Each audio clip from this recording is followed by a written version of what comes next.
لله نحمده ونستعينه ونستغفره ونعوذ بالله من شرور أنفسنا ومن سيئات أعمالنا من يهده الله فلا مضل له ومن يضلل فلا هادي له أشهد أن لا إله إلا الله وحده لا شريك له وأشهد أن محمدا عبده ورسوله صلى الله عليه وعلى آله وأصحابه ومن تبعهم بإحسان إلى يوم الدين وسلم تسليما كثيرا أما بعد. Alhamdulillah, bersyukur kita kepada Allah Tabaraka wa ta'ala, Rabbul Izzati wal Jalalah wa Rabbul Jabaruti wal Malakuti wal Kibriyai wal Azamah, yang telah membimbing langkah kita ke jalan menuntut ilmu, memberikan kepada kita keinginan di dalam hati untuk hadir di majlis-majlis yang di dalamnya dibicarakan ilmu. Dan ilmu secara syariat, apabila dikatakan ilmu, maka maknanya adalah apa yang Allah katakan dan apa yang Rasulullah SAW katakan. Itulah ilmu. Dan tidak ada ilmu di luar itu. Kalau yang diinginkan ilmu dalam makna yang syar'i.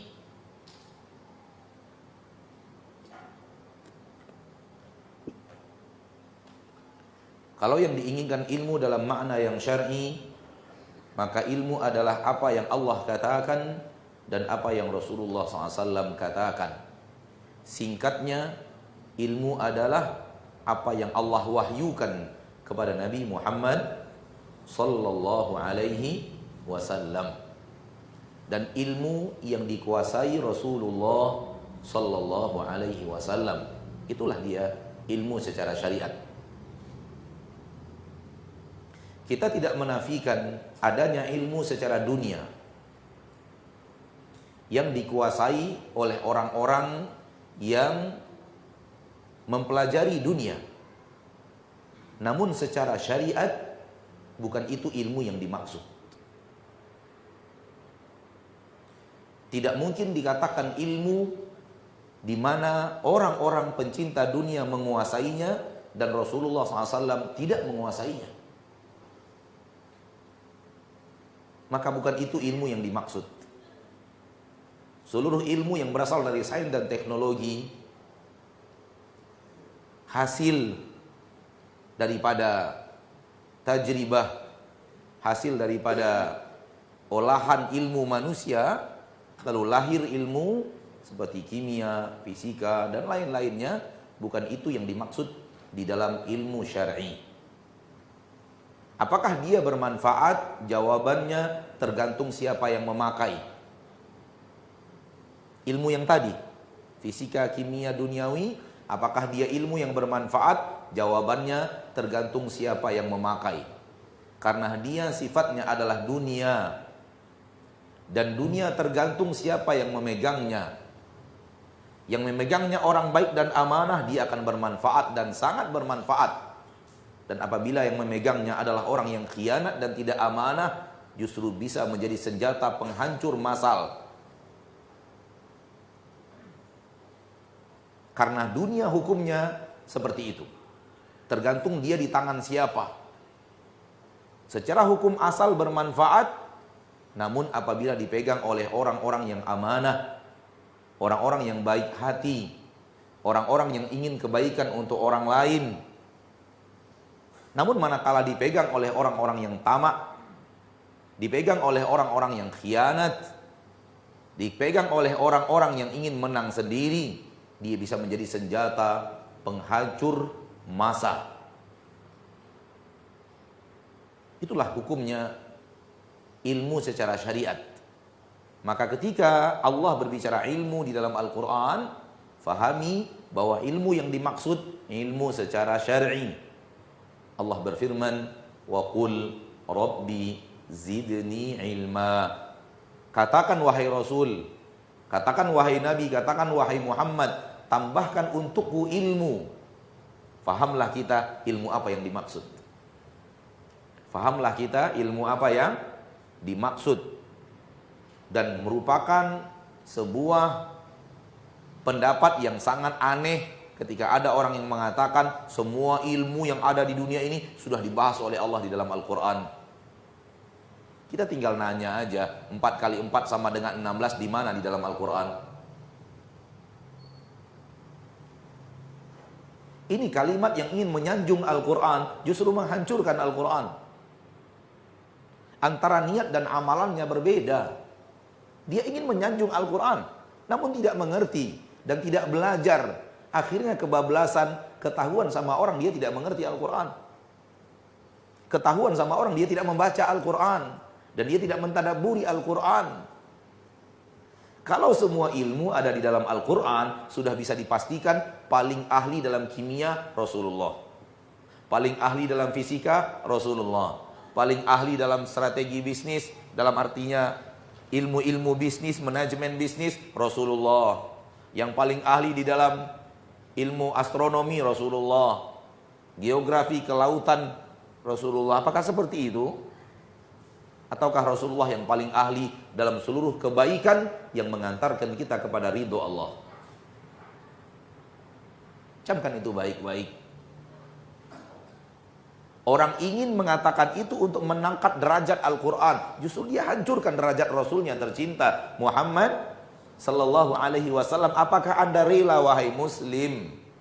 Apakah anda rela wahai muslimah? Anda mengatakan ada ilmu kimia di dalam Al-Quran, ternyata orang kafir lebih menguasainya daripada Rasul Anda? Mana akal sebelum kita bertanya mana iman? Rasul Anda tahu Anda, An-Nabiyul Ummi, Nabi yang tidak pandai tulis baca. Nas tegas di dalam Al-Quran yang mengingkarinya bisa dipertanyakan keimanannya. Kalau dalam tulis baca saja Allah takdirkan Rasul Anda tidak pandai tulis dan tidak pandai baca, dan itu adalah kunci seluruh bidang ilmu dunia, bagaimana Anda mengatakan bahwa semua ada di dalam Al-Quran? Semua ilmu ada di dalam Al-Quran. La haula wa la quwata illa billahi al-aliyyil azim. Mereka hanya ingin mengejar dunia dan mencari justifikasi di dalam Al-Quran.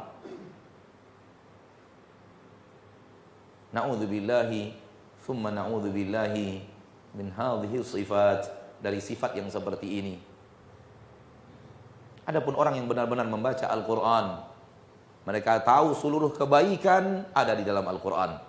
Tak ada kebaikan yang dilewatkan oleh Al-Quran bahasannya. Berkata Imam Al-Auza'i, ulama ternama di kalangan tabi'in, tidaklah kami bertanya tentang masalah agama kepada para sahabat Nabi, melainkan mereka menjawabnya pakai ayat di dalam Al-Quran. Mereka mengetahuinya dan kami tidak mengetahuinya. Yang berbicara ulama hebat di kalangan tabi'in.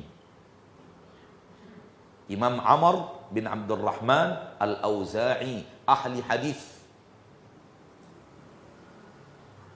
Beliau berkata seperti itu. Tidaklah kami bertanya kepada para sahabat Nabi, melainkan para sahabat Nabi menjawab pakai Al-Quran.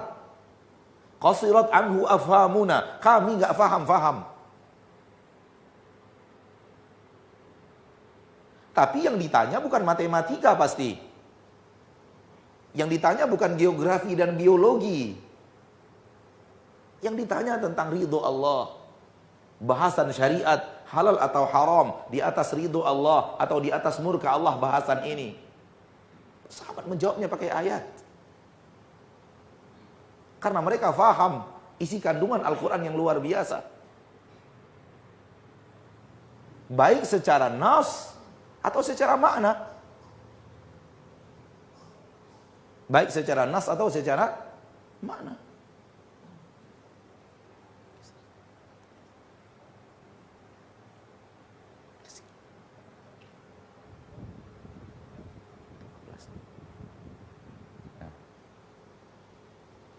Baik. Oleh karena itu fahami saudaraku, saudariku muslim dan muslimat rahimani wa rahimakumullah, kalau di dalam syariat ada kalimat ilmu, maka ilmu yang dimaksud adalah ilmu yang Allah turunkan melalui malaikat Jibril kepada Nabi Muhammad sallallahu alaihi wasallam. Dia hanya dua, Al-Quran, Sunnah. Nabi SAW mengatakan, ala inni utitul Qur'ana wa mithlahu ma'ahu. Ketahuilah bahwa kepadaku diturunkan Al-Quran dan sesuatu yang semisal dengan Al-Quran, yaitu Sunnah. Fahami ini dengan baik. Fahami ini dengan baik. Al-ilmu ma qala Allahu qala rasuluhu. Ilmu itu apa yang Allah katakan dan apa yang Rasul katakan. Bisa difahami? Tambah satu bahasan lagi. Ilmu itu adalah apa yang Allah katakan dan apa yang Rasul katakan, kemudian sarana yang mengantarkan kepada ilmu itu. Tambahannya, dia dikunci dengan perkataan Allah dan perkataan Rasul. Disitulah ilmu. Kemudian ada ilmu penunjang, sarana menuju Al-Quran dan hadis. Maka dia juga berhukum ilmu. Ilmu penunjang, ilmu sarana di dalam kaidah syariat, lil wasaili hukmul maqasidi. Untuk seluruh sarana hukumnya sama dengan apa yang sedang dituju. Yang dituju qala Allah, qala Rasul, yang dipelajari bahasa Arab. Bahasa Arab juga punya hukum seperti yang di atas. Karena tanpa bahasa Arab, orang tidak akan mengerti Al-Quran dan tidak mengerti Sunnah. Ilmu mustalah hadis, ilmu fikih, kaidah-kaidah fikih. Semua ini sarana menuju Al-Quran dan hadis. Sarana menuju ilmu, jenjang menuju ilmu. Maka dia mengambil hukum ilmu. Kenapa? Karena dia adalah wasilah menuju tujuan. Dan segala wasilah mengambil hukum tujuan. Bisa difahami? Dan kenapa dulu Nabi Muhammad SAW dan para sahabat tidak ada ilmu ini? Ilmu itu sudah mereka kuasai. Mereka sudah menguasai bahasa Arab. Bahasa Arab mereka bahasa Arab paling fasih di permukaan bumi. Tak ada salah. Kenapa mereka tidak belajar ilmu mustalah hadis? Bagi mereka nggak perlu. Karena Rasul di depan mereka. Bisa difahami? Bagi mereka tidak perlu ilmu mustalah hadis.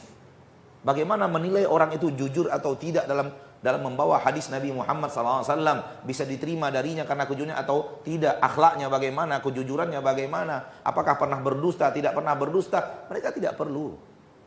Kenapa? Rasul di depan mereka. Muhammad SAW, Nabi kita tercinta, di depan mereka. Namun kita yang berada jauh di belakang, bagaimana caranya kita tahu ini benar dari Rasul atau tidak? Pakai ilmu mustalah hadis. Begitu. Jadi ilmu adalah apa yang Allah katakan, ilmu adalah apa yang Rasul katakan, shalawatu rabbi wa salamuhu alaihi.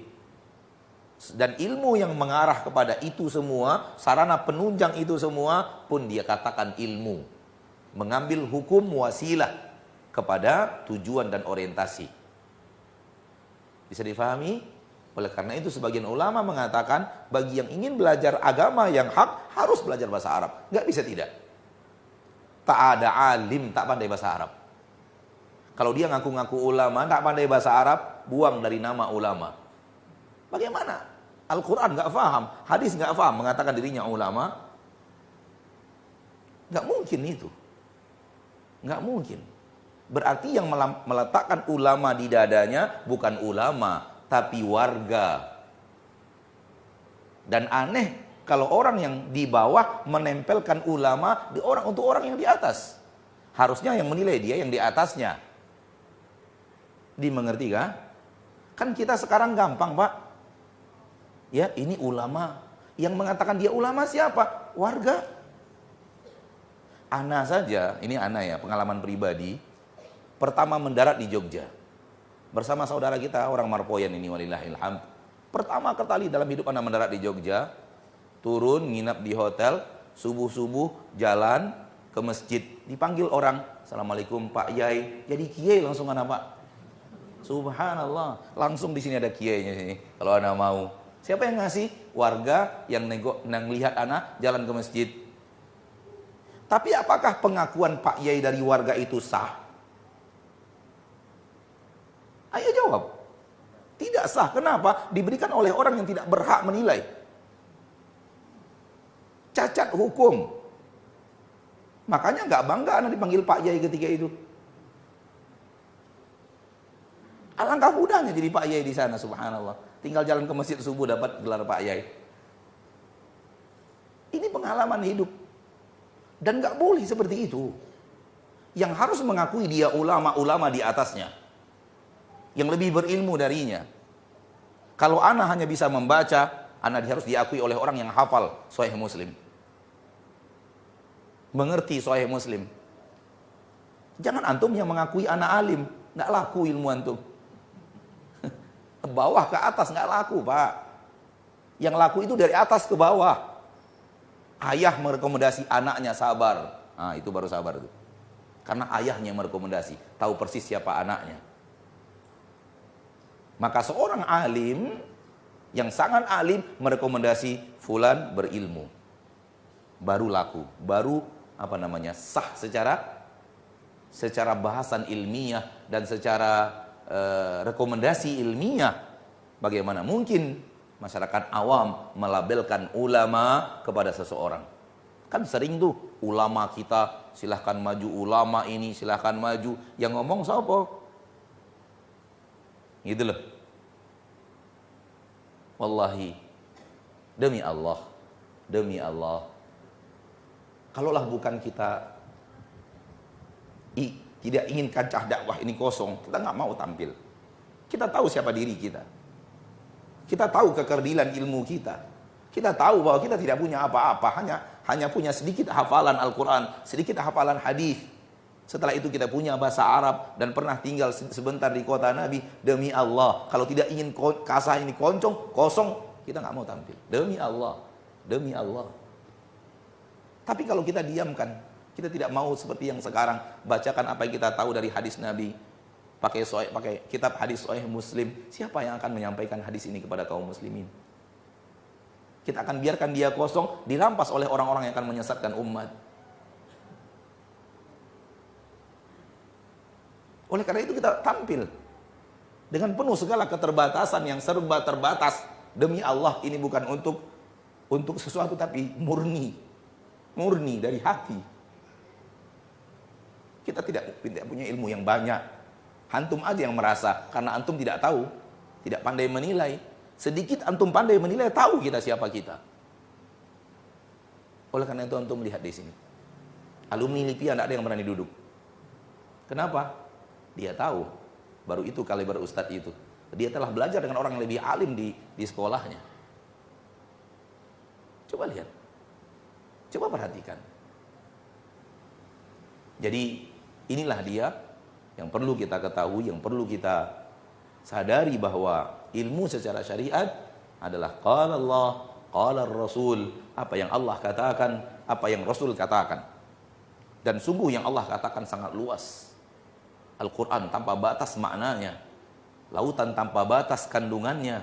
Bagaimana kita akan menguasai semuanya? Hadis Nabi SAW membahas seluruh lini kehidupan. Bagaimana kita akan menguasai semuanya? Kita hanya menguasai sebagian kecil yang kita butuhkan untuk kehidupan kita sehari-hari. Sisanya kita bertanya kepada para ulama. Di saat kita tidak tahu, kita temui mereka. Di saat kita berjumpa, kita temui mereka dan kita bertanya kepada mereka. Begitu. Nah, kita akan baca bab kita pada malam hari yang berbahagia ini. Bab tentang hakim idza ijtahada fa asaba aw akhta. Bab seorang hakim. Hakim maksudnya seorang alim yang memberikan keterangan hukum, boleh atau tidak, halal atau haram, diizinkan Allah, tidak diizinkan Allah. Apabila dia berijtihad, bagaimana kalau dia benar dan bagaimana kalau dia salah? Seorang alim mengerti ilmu agama, mengerti syariat Allah, kemudian dituntut untuk memberikan keterangan hukum atas sebuah keadaan yang jelas belum ada kejadian yang di zaman Nabi kita tercinta Muhammad sallallahu alaihi wasallam. Kalau ada kejadiannya di zaman Rasulullah SAW, tak perlu lagi seorang hakim.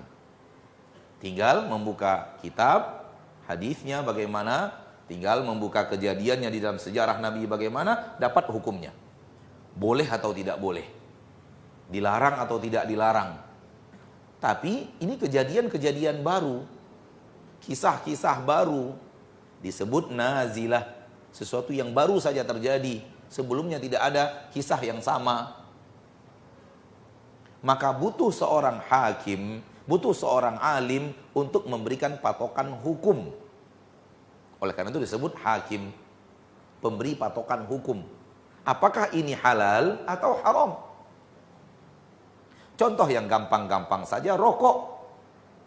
Itu gampang saja. Orang perokok bilang, Ustadz, sebelum ada hadis dilarang merokok dari Nabi, saya nggak bakal berhenti. Itu ya nggak bakal ketemu. Nggak bakal ketemu. Cari hadis dalam Sahih Bukhari, Sahih Muslim, Sunan Imam, dalam Musnad Imam Ahmad, cari Rasul melarang tembakau dibakar-bakar gitu. Nggak bakalan ada. Butuh seorang alim untuk berijtihad apa hukum rokok. Ini dia bab yang akan kita pelajari. Lalu bagaimana kalau hakim ini benar, apa yang akan dia dapatkan? Bagaimana kalau dia salah, apa yang akan dia dapatkan? Dan hakim itu untuk mendapatkan hukum, dia berijtihad. Itu dia ijtihad. Apa itu ijtihad? Istifraghul wus'i fi istinbatil ahkami syar'iyyah min adillatiha syar'iyyah. Dari definisi, tahulah kita apa itu ijtihad. Ijtihad adalah menguras segala kemampuan, mengoptimalkan segala kemampuan untuk mencari sebuah hukum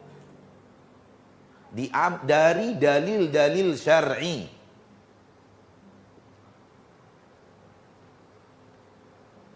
Dalil-dalil syar'i. Jadi seorang hakim berusaha optimal dan maksimal untuk menentukan hukum.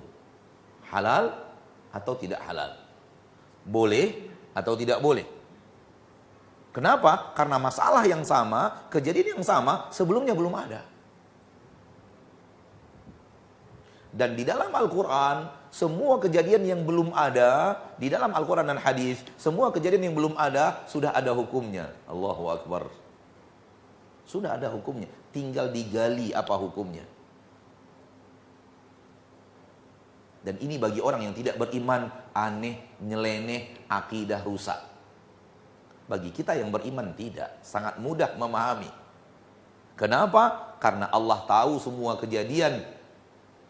Setelah Rasul wafat sampai dunia kiamat, Allah tahu? Tahu tidak?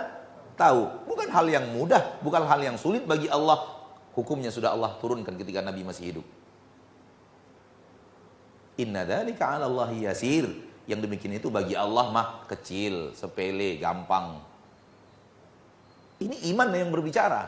Tapi kalau logika yang berbicara, impossible, mustahil, nggak mungkin. Bagaimana mungkin? Belum terjadi udah ada hukumnya di zaman Nabi? Ada ya akhi. Sekarang gini, di zaman Nabi diizinkan musafir berbuka puasa. Betul tidak? Lalu orang bilang, itu kan keputusan di zaman Nabi. Nggak sama dengan musafir zaman sekarang. Ada apa akhi? Zaman sekarang musafirnya pakai mobil AC. Kemudian masuk bandara, AC lagi. Naik pesawat, AC lagi. Turun di Cengkareng, AC lagi. Gak boleh buka puasa. Pertanyaan kita gampang, emang gak tahu Allah ada AC nanti di akhir zaman? Hah? Emang Allah gak tahu ya akhi? Nanti ada AC di akhir zaman, ada mobil pakai AC, ada pesawat pakai AC. Sehingga Allah katakan boleh, kemudian tidak berlaku di akhir zaman. Mana iman kita? Innallaha bikulli syai'in alim. Paham? Jadi semua kejadian sudah ada hukumnya di zaman Nabi. Tinggal bagaimana menggalinya. Dan menggali itulah tugas orang alim. Ijtihad dia, bersungguh-sungguh dia. Bekerja keras untuk menyimpulkan hukum. Dari mana kesimpulan ini harus diambil? Min adillatiha syar'iyyah. Dari dalil-dalil syar'i. Bukan dari logika. Bukan dari kebiasaan masyarakat. Dari dalil syar'i. Al-Quran, hadis, itulah dalil syar'i. Maka seorang alim mencari sesuatu di dalam Al-Quran yang dia adalah berbicara hukum rokok. Dapatlah Al-Quran berbicara rokok. Di mana? Wala tubadzir tabdzira. Innal mubadzirina kanu ikhwana syayatin wa kana syaitanu li rabbih kafura. Jangan berbuat mubadzir. Mubadzir itu kawannya syaitan. Ini mubazir ini. Sudah dibeli dibakar-bakar. Mubazir tidak? Mubazir. Dapat lagi hukum syar'i tentang rokok. Kenapa? Nabi mengatakan la dharara wa la dhirar. Perkataan Nabi dalil syar'i tidak? Dalil syar'i. La dharara wa la dhirar. Tak boleh memberikan mudarat kepada diri sendiri. Rokok masuk tidak? Masuk. Wala dharar wala dhirar. Tidak boleh memberikan mudarat kepada orang lain. Rokok masuk? Masuk. Jadi dalil syar'i sudah ada jawabannya tentang rokok. Tapi jangan tanya Rasul mengharamkan rokok, nggak ada. Karena kalau itu disebutkan Rasul, bingung sahabat, ini kretek jarum ini apa ya? Faham? Itu malah runyam memahami agama. Jangankan di zaman Rasul bicara zaman sekarang. Kalau ilmuwan bicara ilmu, gaya mereka, kita bingung memikirkannya, mengetahuinya. Karena nggak fak kita di sana. Padahal sezaman loh. Bayangkan kalau sudah 14 abad berbeda. Dia cari hukum rokok yang seperti itu. Itu sama saja nggak mau ninggalin rokok. Itu aja sebenarnya. Sehingga mencari alasan supaya Ustadz nggak bisa mendatangkan dalil. Wala taqtulu anfusakum innallaha kana bikum rahima. Jangan bunuh diri kalian. Allah itu pengasih dan penyayang kepada kalian. Rokok membunuh tidak? Itu diiklankan di mana-mana. Rokok membunuhmu. Kata orang itu rokok rapat, Ustaz. Rokok beli enggak? Kalau rokok dapat membunuhmu, itu rokok dapat katanya. Rokok beli mah enggak.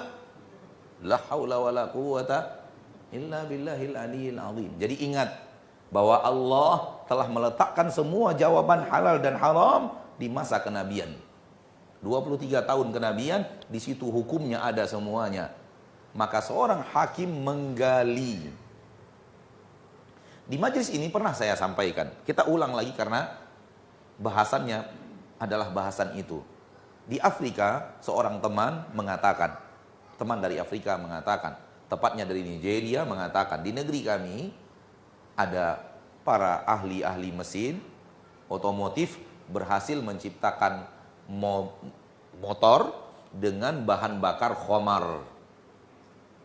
Hukumnya apa Ustadz? Menaiki mobil yang seperti itu. Coba cari hadisnya, nggak bakal dapat. Ada kendaraan bahan bakarnya khamar. Khamar haram tidak? Dijadikan bahan bakar. Apa hukum menaiki kendaraan itu? Langsung Syekh bilang boleh. La haula wala quwata illa billah, subhanallah. Kurang alim itu, berarti alim itu. Syekh Muhammad bin Hadil Madkhali ketika itu sedang mengajar kita. Murid, di antara murid yang direkomendasi oleh Syekh Ibnu Bas untuk belajar kepada beliau. Jadi guru alim merekomendasi belajar sama beliau.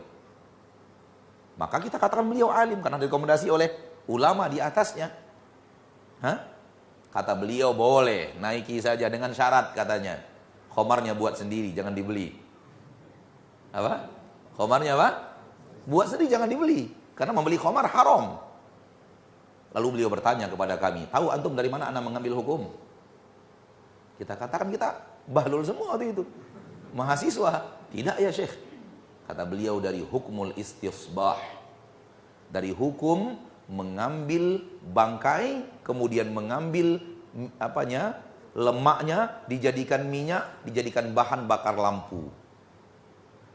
Rasul bertemu bangkai hewan, lalu Nabi mengatakan, kenapa kalian tidak ambil lemaknya, lalu kalian jadikan minyak, dengannya kalian nyalakan lampu-lampu kalian.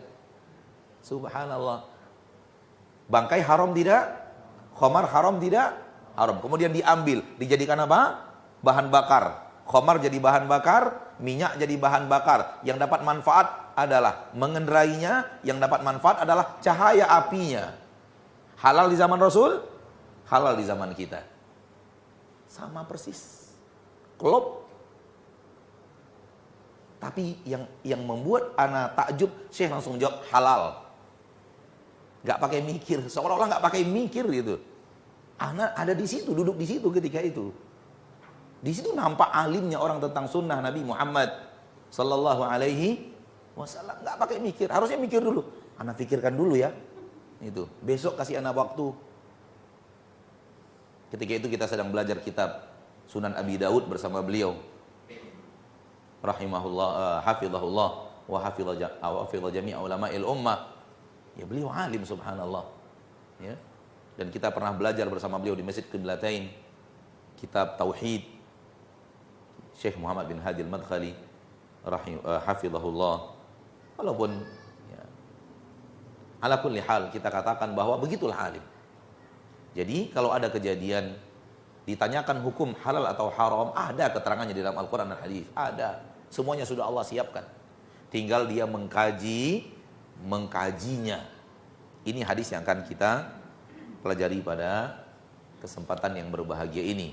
Kita akan lanjutkan materi.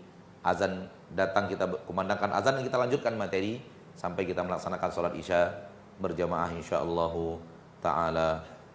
Nah, berkata Imam Muslim, haddatsana Yahya bin Yahya At-Tamimi qala akhbarana Abdul Aziz ibnu Muhammad an Yazid ibni Abdullah ibni Usamah ibni Al-Had an Muhammad bin Ibrahim an Busr bin Sa'id an Abi Qais maula Amr bin As an Amr ibn Al-As radhiyallahu anhuma wa ardahuma. Radhiyallahu anhu wa ardahu.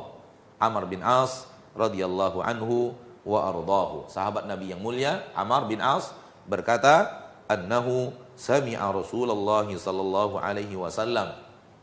Amr bin As mendengar Nabi sallallahu alaihi wasallam bersabda, "Idza hakamal hakimu," apabila seorang hakim telah memberikan patokan hukum, fajtahada, lalu dia beristihad, thumma asaba, kemudian istihadnya benar, hukum yang dia keluarkan benar secara syariat, dibenarkan oleh Allah subhanahu wa ta'ala, falahu ajran, maka dia mendapatkan 2 pahala. Wa idza hakama, apabila dia tentukan hukumnya, fajtahada, maka dia beristihad, thumma akhta'a, ternyata hukumnya tersebut salah. Apa yang terjadi? Falahu ajrun wahid, maka baginya falahu ajrun, maka baginya hanya 1 pahala saja. Falahu ajrun, maka baginya hanya 1 pahala saja. Kaum muslimin wal muslimat, al-hadirin wal hadirat rahimani wa rahimakumullah. Di sini ada ijtihad. Kita sudah katakan tadi apa ijtihad. Ijtihad adalah upaya keras yang dilakukan oleh seorang alim untuk mencari hukum. Dari mana dia harus mencari? Dari dalil-dalil syar'i. Oleh karena itu, orang yang mencari hukumnya bukan dalil syar'i, bukan seorang yang berijtihad. Bukan. Harus dari dalil syar'i. Dan seorang alim, harus orang alim, nggak bisa tidak. Orang-orang seperti kita tidak boleh berijtihad. Harus orang alim yang benar-benar menguasai ilmu syar'i. Ya. Dinukilkan kepada ana tidak membaca langsung dari referensinya.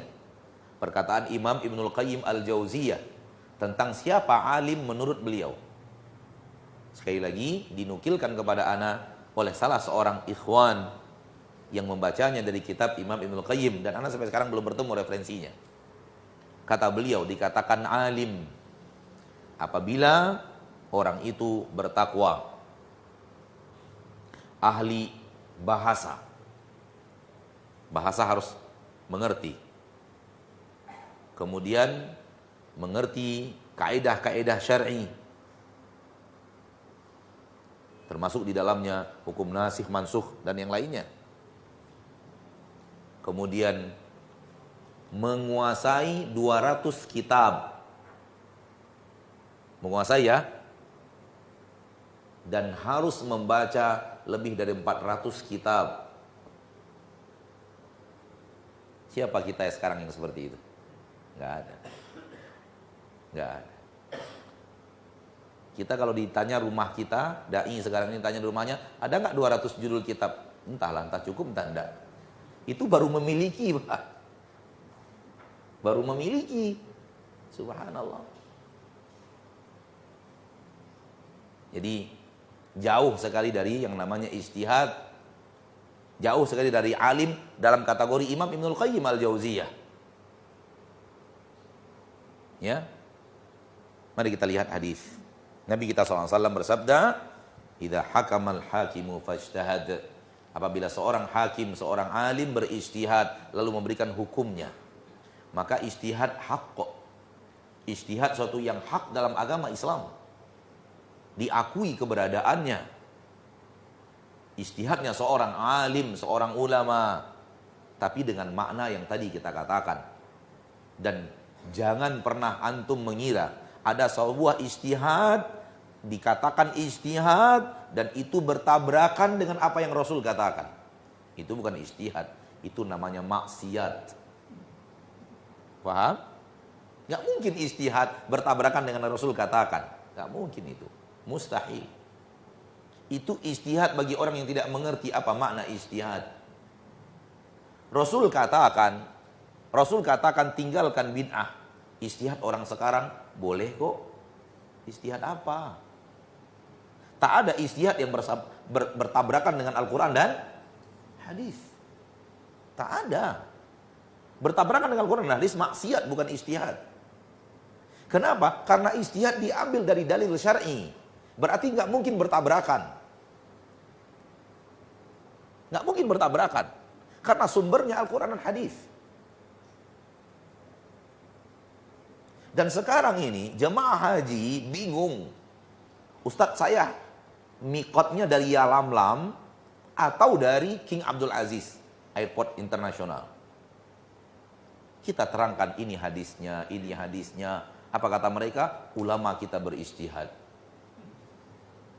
Ijtihad apa? Rasul mengatakan Yalamlam. Ijtihad apa? Ah, Ustadz terlalu keras. Terserahlah.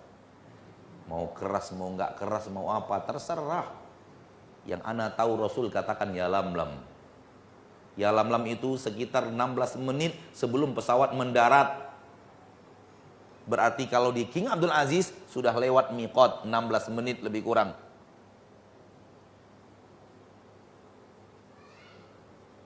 Dan kata mereka, sesampainya kalian di Jeddah, jangan ambil buku-buku Wahabi itu. Jangan ambil, bahaya. Kenapa? Di sana diterangkan harus dari Yalamlam.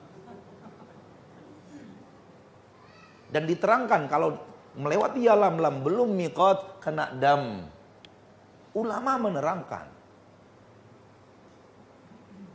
Kan itu ini bingung umat. Anak katakan gak usah bingung. Tinggal ambil kertas, 2 kertas, ambil, tulis. Miqat dari Yalamlam. Dari Yalamlam, dari Rasul. Miqat King Abdul Aziz, fatwa ulama, tempel kanan, tempel kiri. Rasul ulama, pilih sudah. Nah, selesai. tak banyak neko-neko, tak banyak susah-susah, pilih ini dari Rasul ya lam-lam. Ini fatwa ulama boleh King Abdul Aziz, pilih sudah. Siapa yang akan anda ikuti, Rasul atau siapa? Inilah susahnya kalau ulama dari bawah datangnya.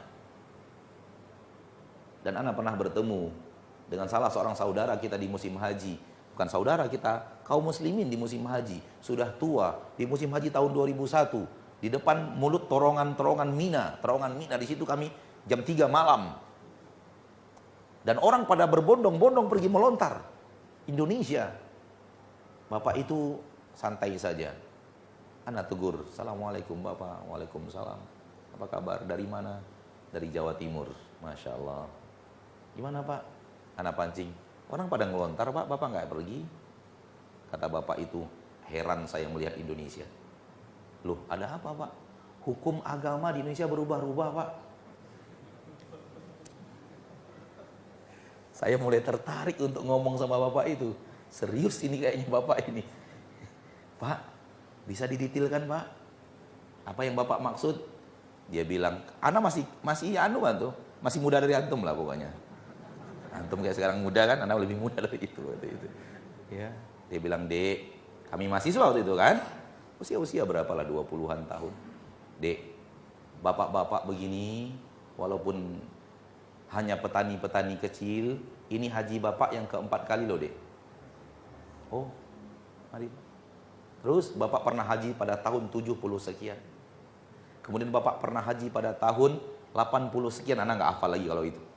Bapak pernah haji pada tahun 90 sekian, dan ini haji bapak yang keempat. Demi Allah, dia mengatakan, dulu ketika kami belajar manasik haji, semuanya harus di pesawat.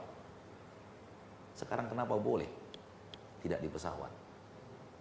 Dulu ketika kami belajar manasik haji dulu, Dek, itu nggak boleh melontar sebelum zawal. Sekarang kenapa boleh ya?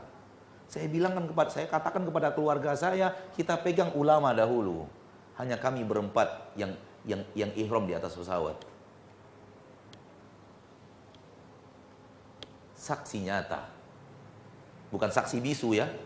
Saksi nyata dari orang yang pernah berhaji tahun 70 sekian, tahun 80 sekian, hukumnya harus di atas pesawat. Tak boleh melontar sebelum zawal. Namun di 90 sekian berubah. Kok agama di Indonesia berubah-ubah ya? Begitu yang beliau katakan. Dengan lafaz beliau anak katakan. Dan tidak berubah sebenarnya. Agama mana ada berubah-ubah? Dirubah-ubah orang. Maka berpegang teguhlah dengan sunnah. Oleh karena itu yang namanya ijtihad bertabrakan dengan Al-Quran dan hadis, campakkan. Itu bukan ijtihad. Salah mungkin, tapi nampak usaha mencari kebenaran. Bukan bertabrakan habis. Yang nampak di dalamnya perlawanan jelas. Subhanallah. Dan itu para mutawif tahu hukumnya. Kemudian jamaah diturunkan di King Abdul Aziz, lalu dibawa ke apartemen transit. Di sana mereka mandi-mandi baru pakai pakaian ihram. Kepada mutawifnya ada bisikan, semenjak kapan tempat ini jadi tempat miqat? Senyum dia. Subhanallah. Tapi itulah kalau sudah dibayar nggak berani berbicara. Kalau sudah digaji, sunnah pun diam. La haula wala quwwata illa billahil aliyil azim. Lalu suara kebenaran siapa yang akan menyuarakan? Wahai orang-orang yang tahu kebenaran, kalau Anda diam, siapa yang akan berbicara? Siapa yang akan ngomong? Kalau Anda tahu yang hak lalu Anda diam, maka ulama mengatakan yang tahu yang hak dan dia diam, syaitan bisu. Dia biarkan agama rusak, padahal dia tahu dirusak orang. Kita lanjutkan setelah azan Isya berkumandang. Wa sallallahu wasallam wa baraka wa an'ama ala abdihi wa rasulihi Muhammad.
Ma'asyiral muslimin wal muslimat, al hadirin wal hadirat, al musyahidin wal musyahidat, para pemirsa Asil TV dimanapun Anda berada, rahimani wa rahimakumullah.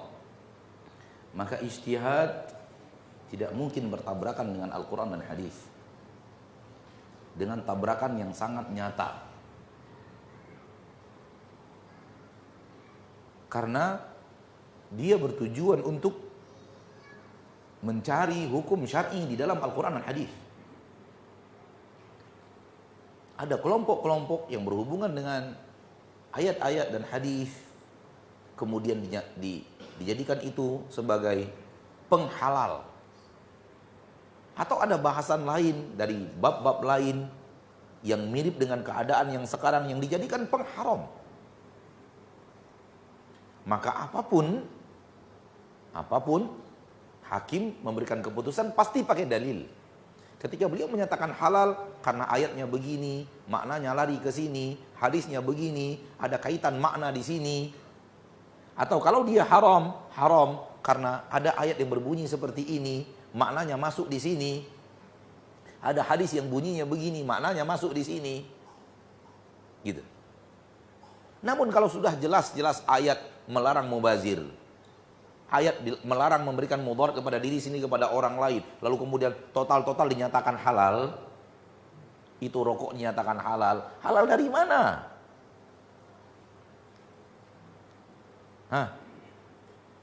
Sudah jelas ayat-ayat bertabrakan hebat dengan hukum halal.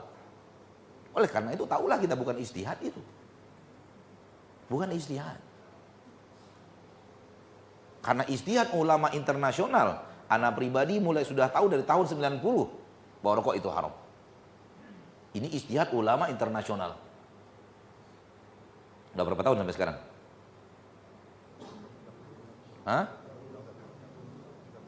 Belum lahir antum kan? Belum lahir ini Pak udah tahu anak hukumnya haram. Tuh. Alhamdulillah. Ya.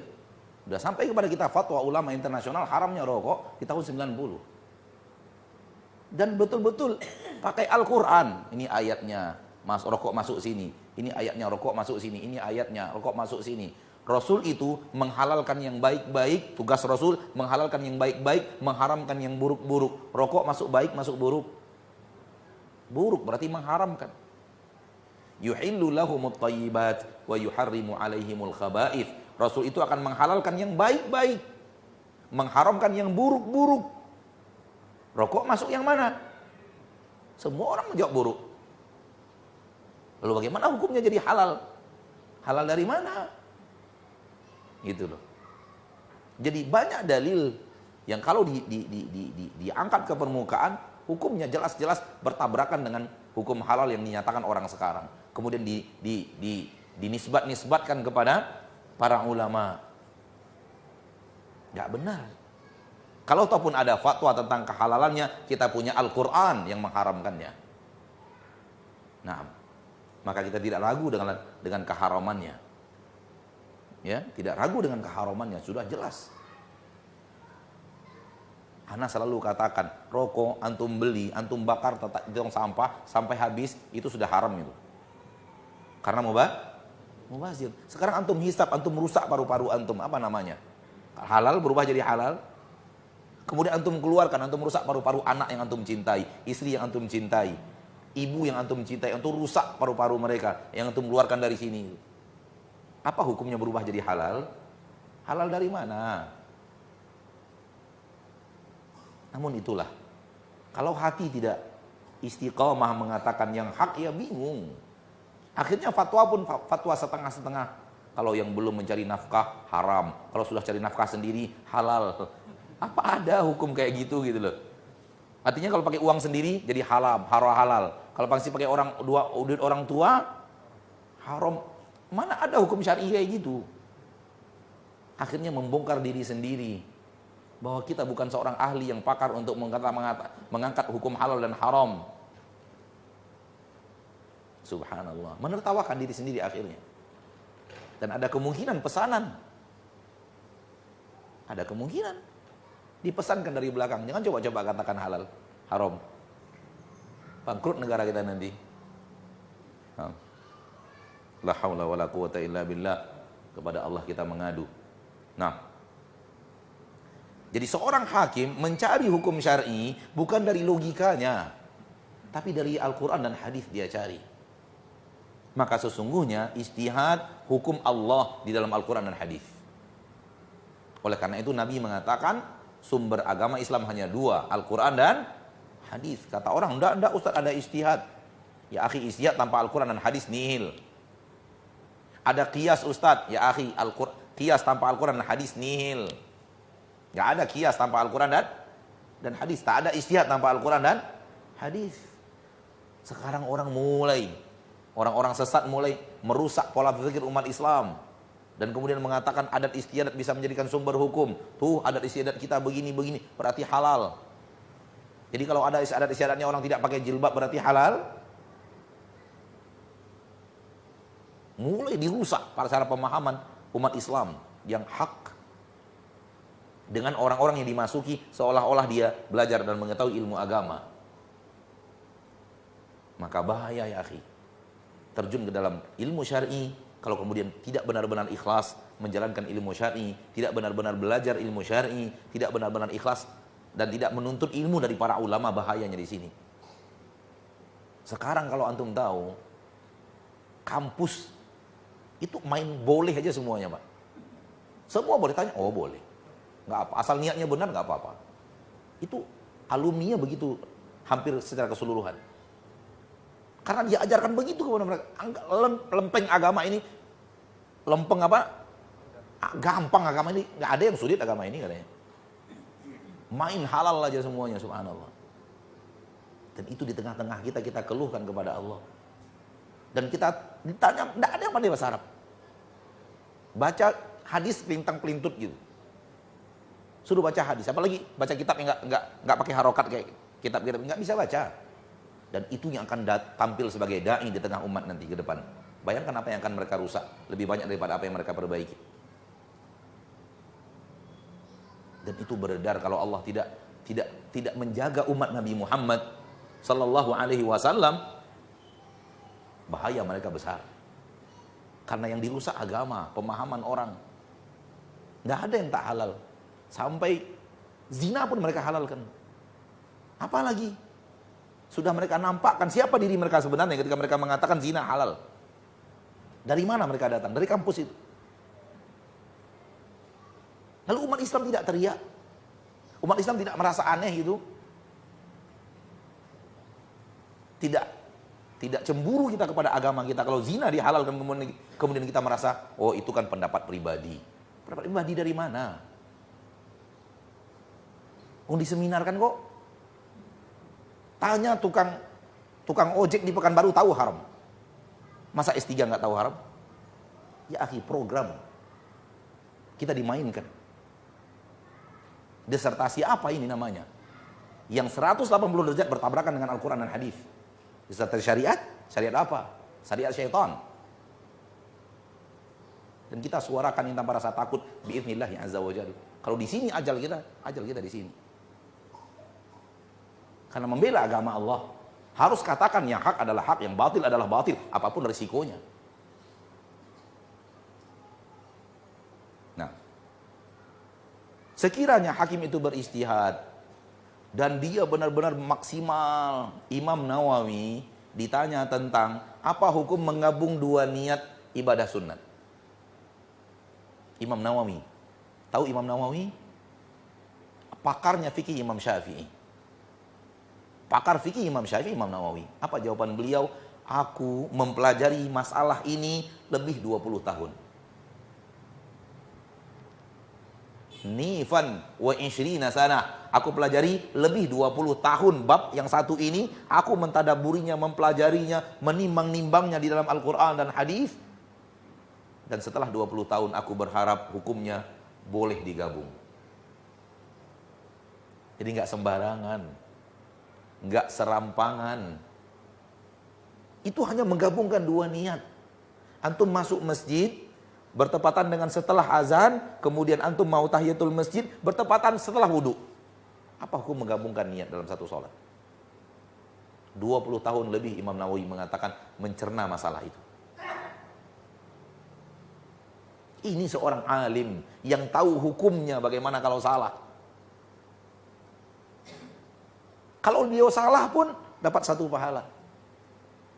Tapi belum betul-betul beristihad. Betul-betul mencari, mencerna, memahami, menghayati, melihat kaidah-kaidah syar'i, dan tidak ada yang tidak mengakui keilmuan Imam Nawawi. Pakar fikih mazhab Imam Syafi'i. Dan buku beliau lebih terkenal dalam bahasan mazhab bab mazhab, kitab Al-Majmu' karya Imam Nawawi dalam bab fikih. Belasan jilid, puluhan jilid bahkan. Beliau mengatakan lebih 20 tahun saya perhatikan masalah ini. Namun beliau tidak menemukan dalil tegas membolehkan. Kalau ada dalil tegas nggak perlu ijtihad. Kalau kemudian hakimnya benar, ulamanya benar dalam keputusannya, dapat 2 pahala. Kalau seandainya salah, dapat 1 dari Allah. Kesalahannya dimaafkan, dan kemudian usahanya mencari hukum, Allah nilai 1 pahala. Kita yang ngikut nggak boleh, tanya dalilnya. Jangan asal ikut, kalau benar ikut saya dapat 2, kalau saya ikut dapat 1, enggak. Asal ikut kita benar, kita ikut benar yang kita ikuti dapat 1, salah dapat dosa.